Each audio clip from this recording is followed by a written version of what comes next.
What's happening, Reject Nation? Greg Alba here. I'm going to talk about something that has been on my mind quite a bit lately. And it's something I think has been on a lot of people's minds lately. So I figured, why not chime in? I watch all these shows, so I have an opinion here. Let me express it. Netflix has been canceling a lot of shit lately. A lot of big shit. They're shitting over the hearts of America right now. It's kind of funny that the streaming service that produces a gajillion things a month have canceled 2 shows of the Netflix original side that I actually watch. Iron Fist was canceled, Danny Rand, and Luke Cage was canceled as well. And personally, I loved both of their official season 2s. I wasn't a big fan of Iron Fist season 1, nor was anybody. I didn't really care for Danny Rand and the Defenders, that's true. But I thought Iron Fist season 2 was a drastic improvement. Side plug, I did 30-second reactions reviews on the Stardust app. We do that for a lot of things, and I covered most of Iron Fist season 2 over there. I could not be more pissed this show is over. I didn't just love Iron Fist season 2 because it was better. I know sometimes that becomes the barrier for I love it only because it was better. I just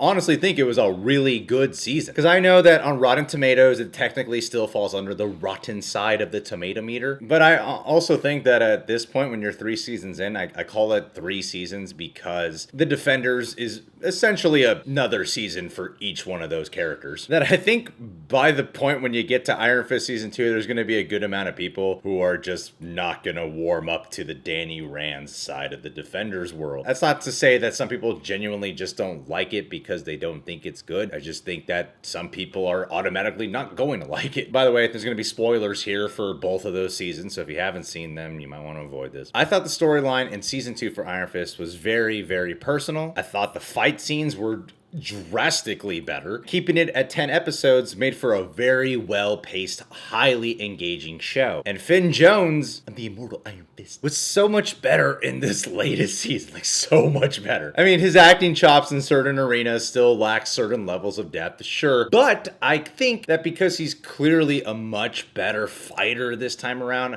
I think naturally his confidence is that much higher. So his performance just naturally seems more confident. I thought the way they handled the Meacham storyline was very engaging. Ward, you're my man! The Mary and Walker characters played by Alice Eve I thought were great additions. Alice Eve knocked both of those characters out of the park. And I thought Davos as the main villain made for very engaging storylines, and I love how he escalated into this guy who just kept losing more and more control. And the idea of exploring the Iron Fist as sort of this drug that those who possess it can become addicted to its power, I thought it was a really interesting element. I thought it got a lot more deep than I expected it to go. My voice is going a little bit higher now. I just thought the characters and the dialogue were written so much better. There's this one episode, Davos, Colleen Wing, Danny Rand, and Joy are all having dinner together. That's most of the episode. There's barely any action in it, and it's mainly in this one location, and I thought that was one of the more engaging episodes. So yeah, I think the writing overall is so much better, and of course, the ending with Colleen Wing taking on the Iron Fist was so cool. She's my favorite, so I was really excited for her. And plus all those scenes essentially teasing the Daughters of the Dragon with Misty Knight and Colleen Wing always got me excited because I really want to see that happen. And yeah, there were some cheesy cliffhangers in there. Danny Rand with the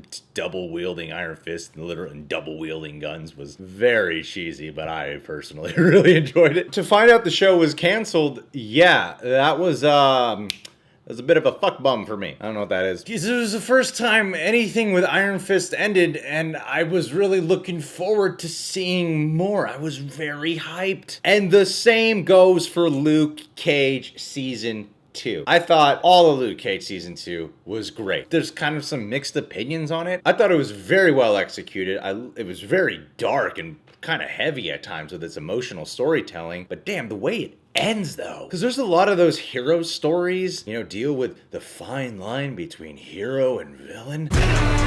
The way that season ends, pretty much Luke Cage crossing over into the criminal side of things. They do a lot of the storytelling with, is Luke Cage gonna go bad? Is Luke Cage gonna become a criminal? He's kind of evolving into something. And most of the time, a movie or show would not go there. And the way this season ends, he goes there. And plus there was a pretty cool episode in there that featured Danny Rand, which gets you excited at the possibility of a Heroes for Hire. With all the speculation going on, there's been some, Twitter comments happening out there of what they think might be going on, and I completely agree. So I wanted to just put this video out there to say, here's why I think what we're gonna get is a Heroes for Hire show. Because yes, there's a lot of speculation as to why the shows have been canceled. People are putting up videos about, the financial reasoning behind it. A lot of people are also speculating that the Disney streaming service coming out, that they're gonna try to transfer these two shows over there, which A, I don't want, and B, I just don't think it doesn't make sense to me. I know that Netflix does not release the viewership for their shows, so for all I know, I could be completely wrong, and that these shows, no one tuned in for them, they made no money, so why would Netflix keep them? That could be one factor. But here's my thing. I just really believe they're messing with the audiences and setting us up for a surprise announcement of a Heroes for Hire show that will also feature the Daughters of the Dragon. Maybe they'll do two separate shows. I think they're going to combine it into one series. It only makes sense to me that would be the approach they take. Daredevil Season 3 just came out. Have not started the show yet, so don't spoil anything. And because I'm saying that, I'm not reading a single comment on this video. I mean, think about it. It's kind of weird that they would cancel two of the Defenders shows really close to the release date of Daredevil Season 3. That's a little bit off. I know Daredevil's a completely different show. Same time, though, it's kind of weird. All in the Defenders world. But the other side is, I think the Netflix Marvel shows have been having difficulty staying relevant. Think about when the first wave of the Defenders show started coming out. Daredevil Season 1, yes! Jessica Jones Season 1, yes! Daredevil Season 2, awesome! For the most part. Luke Cage Season 1, first half was great! Iron Fist Season 1, whatever, we're still getting the Defenders. Then the Defenders seem to be a letdown for most people. I know there are some people that love the hell out of that show, but overall I think it was kind of lackluster for most people, myself included. And since the Defenders, whenever seasons of these shows come out, do you ever notice the hype for them is either non-existent or it dies out really quick? There's barely any hype. There's barely any talk about them. They kind of just exist now. I think what Netflix is doing is they're Thanos-ing us a little bit. That's why I'm coined that word, Thanos-ing, Thanos hyphen ing. Like they're freaking us out with the cancellation. No, Luke Cage and Danny Rand are dead. And what's happening? We're all talking about the cancellation. All of us. And what else is happening? Fan bases are demanding that these shows continue to live on. There's weirdly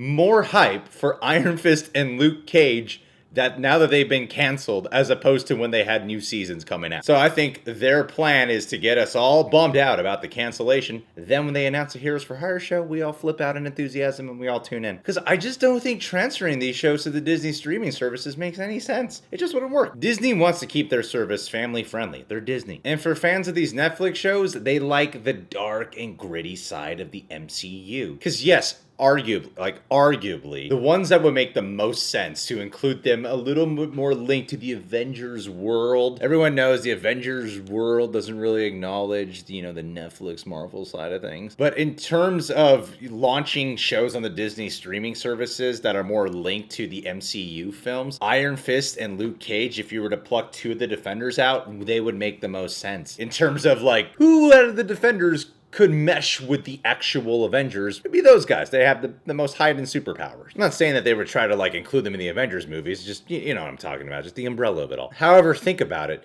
What would they do exactly? Would they just do season 3 on these Disney streaming services? Would that mean they would include season 1 and 2 plus the Defenders on the Disney streaming services? Those belong to Netflix. Okay, but let's say they go on the Disney streaming services. You got essentially 4 or 5 R-rated seasons on the Disney streaming service? Or do audiences have to go to Netflix, watch the first few seasons there, and then go all the way to the Disney streaming service? Where they would then continue it in this real PG-13 version of it, and which would arguably cause you to lose fans of the Netflix show. It just doesn't make any sense to me that they would do that. If anything, I just truly believe they're building hype. That's just my personal belief. I know there's a lot of people reporting, possible financial reasons of why these shows were canceled. But for some reason, you can call me stupid, call me crazy. I just don't buy it. I really think this is some clever marketing to get us hyped for a Heroes for Hire show that will feature Daughters of the Dragon, or what would be cooler is if you get both shows.